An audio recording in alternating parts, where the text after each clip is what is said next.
তুমি কি জানো উম্মত, আমি 23টা বছর টানা তোর জন্য কেঁদেছিলাম উম্মত। আমি এমন কাঁদা কাঁদছি রে উম্মত তোদের জন্য।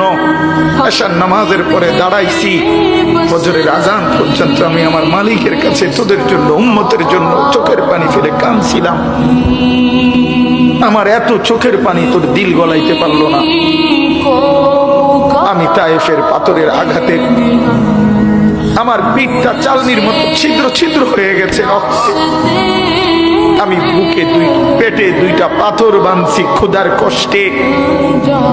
আমি উহুদের দান্দান শহীদ করা রক্তে উহুদের ময়দানে পড়েছিলাম বেহুশ হয়ে। আমার ঘরের চুলায় 3 মাস রান্নার জন্য কোনোদিন চুলায় আগুন জ্বলে নাই। আমার এত চোখের পানি, এত রক্ত, এত ক্ষুধার কষ্ট, কিছুই তোর মন গলাইতে পারলো না।